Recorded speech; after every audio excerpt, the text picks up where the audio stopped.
Bienvenidos a una emisión más de Educación y Conciencia. Soy Conchita García, comenzamos.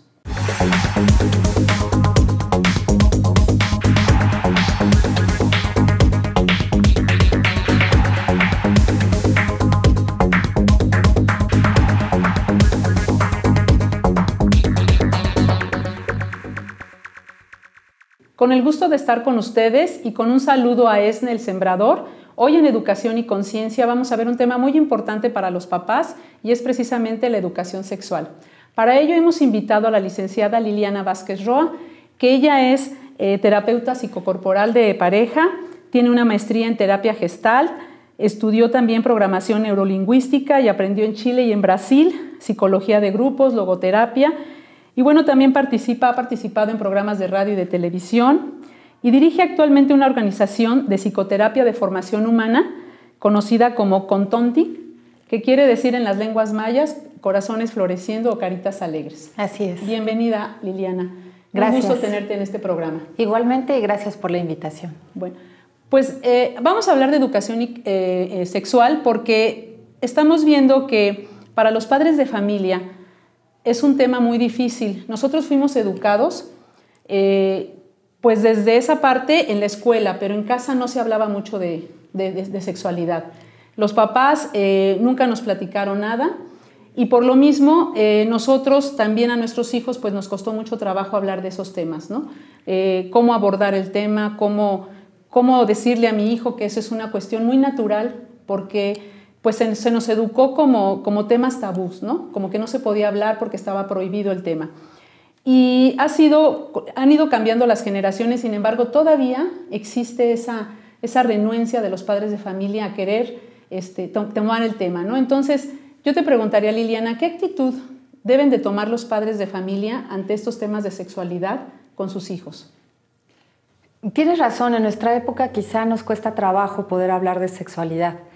Y hay estudios, y nosotros lo podemos ver sin conocer los estudios, que los jóvenes tienen información sobre la sexualidad por distintos medios. Uno es pues el internet, otro es la escuela, pero específicamente los amigos, y otra sí es la familia.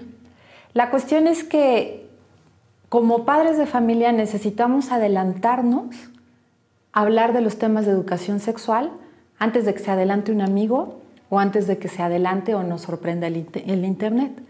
De tal manera que lo que yo pueda abordar de la sexualidad, al ser el primer informante o la primer persona formadora, cuando se acerca ya el amigo a dar formación, pero no es formación la que da un amigo, el amigo sabe lo mismo que mi hijo o que mi hija. Entonces, confiar en que un amigo va a dar formación sexual a mi hijo o a mi hija, pues es algo que debemos imaginarnos la calidad que va a tener porque son de la misma edad y no tienen la experiencia ni la formación. Aunque para nosotros es difícil, puede ayudarnos a ver que la sexualidad es algo natural, como tú dices, Conchita. Y al ser algo natural, yo puedo tocar el tema como si hablara, lo ideal sería que así como hablamos de qué ropa te pusiste hoy, cómo te fue hoy en la escuela, de alguna manera con esa naturalidad, tocar el tema y decir, quiero tratar esto que va a ser parte de tu vida en el momento que tú lo elijas desde la madurez de tu persona. Y bueno, cada familia va poniendo los parámetros de cuándo considera que las vivencias en la sexualidad pueden ser vividas por los jóvenes. Cada familia tiene sus criterios.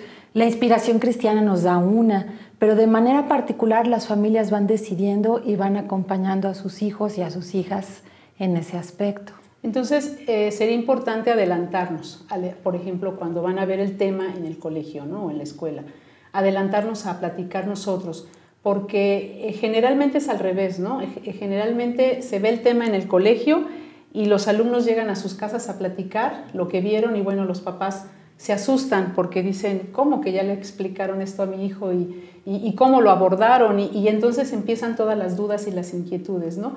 Entonces, si lo tendrían que adelantarse, hay ciertas señales que los papás pudieran identificar para decir, este es el momento en que yo tengo que hablar con mi hijo, porque sabemos que el desarrollo de los alumnos pues es muy diferente, ¿no? Hay niños más adelantados, niños que están más, pues todavía como más niños, más ingenuos en ese sentido, dependiendo del contexto en el que se desenvuelvan. Entonces, ¿hay señales o cómo hacer para adelantarnos a poder platicar estos temas y no adelantarnos a lo mejor demasiado, ¿no? Que de manera que pues hasta los sorprendamos, ¿no?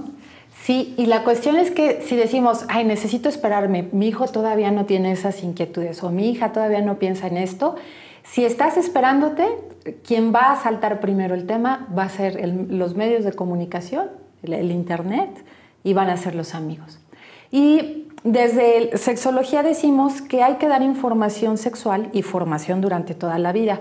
Hay periodos claves, es a los 2 años de edad, a los 5 años de edad, a los 9, 10 años de edad y ya cuando entran plenamente en la adolescencia, que puede ser 11, 12 años de edad, después en la edad secundaria, después en la edad de la preparatoria y después, pues ya si hay esa confianza para que siga el diálogo, se puede abordar con nuestros hijos, con nuestras hijas.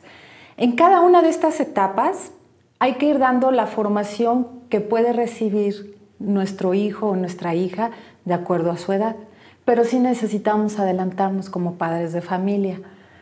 Es importante no hacerlo solos. Hay libros especializados para esto que de una manera así muy sencilla, muy clara, nos explican a los papás y les explican a los niños y a las niñas los temas que van siendo de su inquietud según la edad que te estoy comentando. No hay que esperarnos a que, bueno, ya que empiece la inquietud. Cuando empieza la inquietud es que alguien ya se nos adelantó. Y aquí sí es un poco como en la mercadotecnia. Quien llega primero es el que vende primero. Claro. Y si llegamos primero como padres, estamos asegurando de alguna manera, aunque nuestros hijos y nuestras hijas van a decidir sobre sus vidas, estamos creando una plataforma donde ellos van a tener esas herramientas donde puedan tomar la mejor decisión sobre lo que quieren vivir con respecto a su sexualidad. Y, por ejemplo, tú hablas de varias etapas, ¿no? A los 2 años, por ejemplo, yo no me imagino cómo hablar con un pequeñito de 2 años, ¿no? Sobre un tema de sexualidad. En ese tiempo, ¿cómo lo haces? O sea, ¿cómo trabajas esa parte? Las primeras inquietudes que tiene un niño o una niña a esa edad es cuando ya empiezan a desarrollar el lenguaje, por supuesto, es, por ejemplo, cuando ven a un bebé, cuando ven a una mamá embarazada, esas son las primeras inquietudes sobre la sexualidad, ¿no? Okay. Y entonces hay que ir explicando, cuando ven a una persona embarazada, es aquí hay un bebé, así naciste tú, te quisimos mucho, te esperamos mucho. Son los primeros elementos que damos sobre formación en la sexualidad. Porque normalmente se aborda este tema pues cuando ya están como en la edad de 9, 10 años, ¿no? Que pues ya las niñas ya empiezan a tener cambios físicos, ¿no? y los niños también, y entonces es cuando retomamos este tema, ¿no? Y posteriormente los papás, por experiencias escuchadas, no vuelven a tocar el tema ni siquiera ya cuando están jóvenes, ¿no? La mayoría, hay muchos que sí, pero la mayoría ya como que ya educó en ese momento, como que ya les informó y da por hecho que la información pues ya la tienen y que van a tomar buenas decisiones, ¿no? Y creo que lo que tú acabas de decir en la etapa de secundaria y luego en la preparatoria pues sí sería muy importante porque pues sí me gustaría que platicaras pues los riesgos que se pueden correr al no platicarles a los hijos sobre sexualidad, al no tener este ambiente de confianza como para acercarnos y poderles decir y que ellos nos puedan preguntar sus inquietudes, ¿no? Entonces, ¿qué riesgos pueden tener los hijos si nosotros no hablamos con ellos pues en todas estas etapas que tú mencionas? Sí, bueno, después de los 2 años, decía a los 5 años de edad, son edades donde el riesgo muy grande es el abuso sexual. Y hay que prevenir el abuso sexual porque un abusador sexual no es el que está en la calle. La mayoría de las ocasiones son personas cercanas a la familia o un integrante mismo de la familia. Y entonces hay una regla básica en la sexualidad que se puede ir enseñando a nuestros hijos y a nuestras hijas a cualquier edad. Y sobre la sexualidad bueno, una regla básica que se divide en tres, o podemos decir tres reglas básicas, que sería la ética sexual. Una es que lo que tú vivas en tu sexualidad tiene que causarte placer a ti y tiene que ser de respeto también para ti. La segunda es que la persona con la que tú te involucras cuando llegues a la madurez necesaria debe estar de acuerdo con la vivencia que van a tener juntos. Entonces tú debes querer y la otra persona también debe querer. Y la tercera es que no se haga daño a una tercera persona o a un menor de edad. Entonces, sobre esta regla cada familia va a decidir desde la inspiración cristiana la información que le quiere dar a sus hijos, a sus hijas. Les digo, pues si no sabemos qué, entonces pues hay libros que nos ayudan a eso. Y sobre esa información es que tú quieras, que la otra persona quiera y que no afectes a un menor de edad o a una tercera persona. Los riesgos tiene que ser algo que tú vivas desde el amor. Cuando sientas que no hay amor o que te va a dar pena compartir la vivencia que estás teniendo, ese es un indicador de que hay algo que no está funcionando de la mejor manera en la sexualidad. Aunque es algo privado, no te debe avergonzar la experiencia que tienes. Ese es otro factor importante. Y los riesgos decíamos, bueno, a veces en nuestro mundo actual los adolescentes tienen experiencias sexuales porque es el medio en el que están viviendo y para poder agradar a los amigos empiezan a hacer cosas que les están imponiendo pero que no es su decisión. Y un elemento importante en la formación sexual es la autoestima, que tú respetes las decisiones de tu hijo para que tu hijo o tu hija puedan decidir qué quieren vivir y qué no quieren vivir. Ok, pues mira, Liliana, vamos a un corte y regresamos con ese tema tan interesante que es de educación sexual.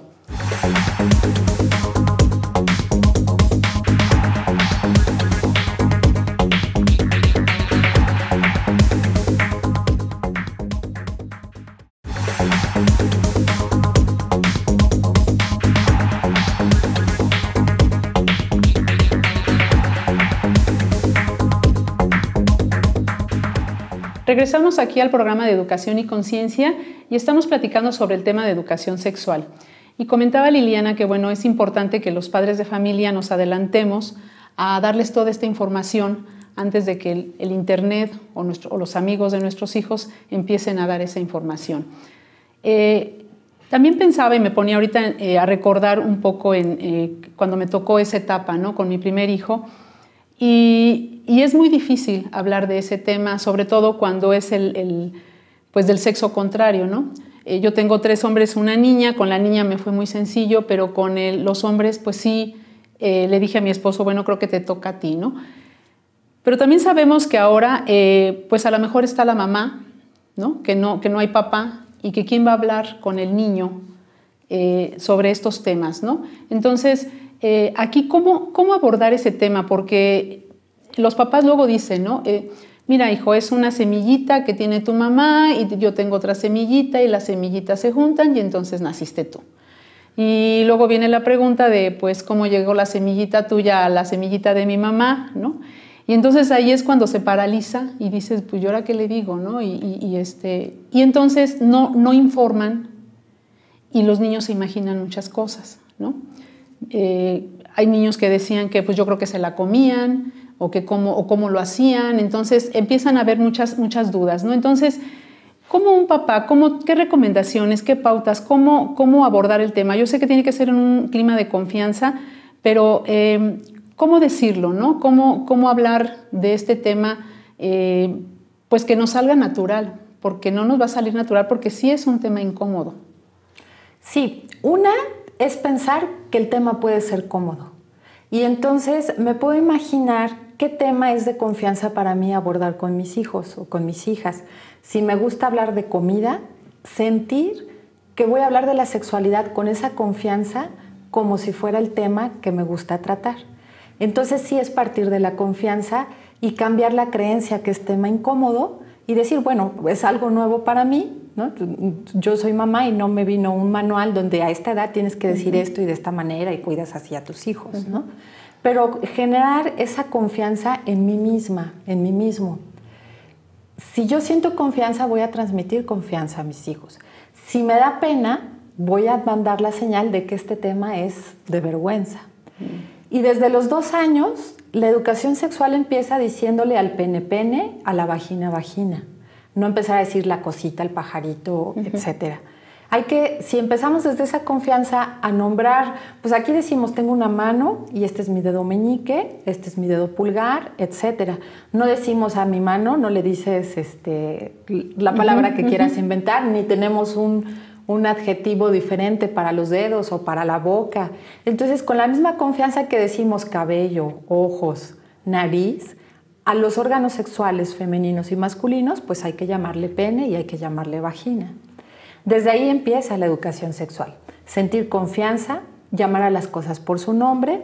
Y un tercer elemento es decir, cuando tú seas una persona madura, vas a poder compartir tu sexualidad con una persona que tú ames y que te sientas amado o amada por esa persona. Eso también es muy importante. Creo que es respetable si la sexualidad se vive como cada persona desea vivirla. Sin embargo, cuando metemos el factor amor en la experiencia de la sexualidad, una relación sexual tiene que ayudar a la persona a crecer, a ser mejor persona, a sentirse bien a nivel físico, a nivel mental, a nivel psicológico y a nivel espiritual. Son los componentes, algunos principales, que me parece que puede tener la sexualidad. Y pues algo muy importante, como papá, como mamá, ¿cómo la estoy viviendo yo? En la forma en que yo crezco en mi sexualidad, también me va a ser más fácil poder transmitir esa experiencia con mis hijos y con mis hijas. Y yo creo que aquí sería importante también incluir los valores, ¿no? Juan Pablo II decía que una educación sexual sin valores pues empobrece a la persona. Entonces, aquí tendríamos también nosotros que meter los valores que fomentamos, ¿no? Como tú decías, el respeto, pues decir esto, lo que tú acabas de decir, ¿no? Es cuando te sientes amado, cuando la otra persona también te ama y tú amas, entonces a lo mejor es el momento, y del amor, ¿no? Que todo esto parte del amor. Porque a veces, pues esto como tú decías, ¿no? Ir pensando que son situaciones normales, que son cómodas, que son pues hasta cierto punto naturales, ¿no? Yo escuchaba un chiste que se decía, y lo hago este chiste en relación a la información, que tanta información le tienes que dar al papá, ¿no? Al hijo, perdón. Y este chiste decía que pues llega un día la niña y le dice a su papá, oye papá, pues ¿qué es pene? ¿No? Y entonces el papá dice, no, pues mira, es el órgano reproductor y tal, y le da toda una cátedra, ¿no? Y hasta el final le pregunta, pero ¿y por qué, hija? ¿De dónde sacaste esa palabra? Y entonces dice, es que fíjate que en el colegio la madre nos dijo que rezáramos por la Madre Carmelita para que su alma no pene. Claro. Entonces ahí dio toda una información que la niña ni siquiera por decirlo, no necesitaba. Entonces, ¿hasta dónde informar? ¿Cómo darte cuenta hasta qué tienes que dar de más? Porque tienes que estar a lo mejor psicológicamente preparado para recibir cierta información. Entonces, ¿hasta dónde dar esa información? O sea, ¿hasta dónde llegar con nuestros hijos? Por ejemplo, en esta edad que tú dices de 5 años y luego a los 9, 10 años, ¿hasta dónde llegar con esta información? Que para ellos pues es nueva y que puede a lo mejor después, si les damos demasiada información, pues confundirlos, ¿no? Y entonces pensar cosas o hacerse historias en su mente que ni son reales, ¿no? Creo que un factor importante es que mencionas. Cuando nos hacen preguntas, lo primero es ¿por qué lo preguntas? ¿No? ¿Qué quieres saber? Y eso nos va a marcar el parámetro de la información que necesitamos dar. Un tip importante, hay libros que son económicos y se puede tener en la casa según la edad de nuestros hijos, es el libro que se pone. Tú puedes poner en la mesita de centro de la sala, puedes poner la información sin que la tenga, porque a veces cuando viene parte de los padres ya siendo adolescentes les da pena escucharla, pero tú puedes poner la información que tengan acceso a ella y que la revisen cuando ellos quieran. la van a revisar cuando tú no los veas, ¿no? Claro. Entonces, es muy importante. Por ejemplo, me gustaría mencionar algo que es muy penoso para nuestra sociedad. Hoy en día está en boga esta película y los libros de las 50 sombras de Grey. Es penoso porque ese es el medio donde se están formando. Como no hay información ni formación sexual, causa un gran interés, incluso morbo, de ir a ver una película que en realidad, desde mi punto de vista, o sea, es una película pues tipo Hollywood, de personalidades que no son reales, de situaciones donde se denigra a la mujer, donde el placer depende también solamente del hombre, y es un placer, es muy respetable quien quiera vivir su sexualidad de manera sadomasoquista, pero se empieza a convertir para los adolescentes hoy en día esa película como la formadora, la que da los consejos, la que permite el consumo, porque lo que está generando es que se consuma lencería, por ejemplo. Y dices, es una pena que como sociedad no haya una política pública donde estemos asumiendo la formación sexual hacia los padres de familia que puedan estar acompañando de la mejor manera a sus hijos y a sus hijas. Entonces tiene que ser algo que venda lo que, como en el caso de esta película, lo que de alguna manera va siendo como nuestra guía, y dices, bueno, si eso es guía, la verdad es que como sociedad estamos mal, ¿no? Sí, y no es verlo desde un punto de vista moral, es que esa no es la única forma de vivencia de la sexualidad. Y como tú lo dices, nuestras autoridades deberían de tomar cartas en el asunto, ¿no? Porque también hay una propaganda muy grande hacia los condones, por ejemplo, ¿no? En todos lados los regalan y cuídate, y sabemos bien que pues no es el 100% seguro, ¿sí? En Uganda, por ejemplo, un país de África en donde empezó el SIDA, que tenían una población muy alta, y ellos disminuyeron ese porcentaje tan alto a un 6%, lo disminuyeron desde la abstinencia y desde la fidelidad, ¿no? Entonces, el gobierno empezó a promover la abstinencia hasta que llegaran al matrimonio, y después en el matrimonio la fidelidad. Y fue como ellos lograron disminuir esta propagación de esta enfermedad tan terrible, ¿no? Que mata pues, a muchas personas, incluso inocentes, ¿no? Sabemos que los niños luego nacen. Entonces, una propuesta podría ser esa, ¿no? O sea, también hablar a nuestros hijos, a los jóvenes, que pues eso es lo 100% seguro, ¿no? Tener respeto, como tú decías, el respeto hacia uno mismo, hacia las personas, hacia la dignidad de la persona, que no lastime, que no te avergüence, ¿no? Que yo creo que serían como los puntos claves que tú acabas de mencionar, y que pues también nuestras autoridades hicieran esa promoción, ¿no? En lugar de estar sacando esa película y que sea la formadora, por así decirlo, el modelo a seguir de los jóvenes, que se saque pues una película a lo mejor, o que se empiece a dar programas de formación para los papás con ese tipo de valores, ¿no? Yo creo que pues sí hemos ahora caído, y se ha caído mucho la juventud pues ellos lo ven ya muy normal, tan natural, que bueno, pues lo entregan a cualquiera, ¿no? Entonces yo creo que ahí es cuando los papás tendríamos que decirles que eso parte del amor, que Dios lo hizo de manera natural, pues para complementarse hombre-mujer en el matrimonio, y pues para procrear hijos, ¿no? Y para después tener una paternidad responsable, y que los papás puedan, con toda la confianza y sin ese temor, ¿no? Y esa pena de poder platicar con sus hijos estos temas, ¿no? Yo creo que aquí lo importante es la preparación que el papá tiene que tener en este tema, ¿no? Pues Liliana, el tiempo se nos ha terminado. Hay mucho de qué hablar sobre el tema de la sexualidad, y pues esperamos a que nuestro auditorio pues le haya servido todas estas pautas, estas recomendaciones que la licenciada Liliana nos ha dado. Y bueno, pues nos despedimos esperando en otra emisión más de Educación y Conciencia, y saludos pues a Esne, el sembrador, desde Querétaro, México. Muchas gracias y hasta la próxima.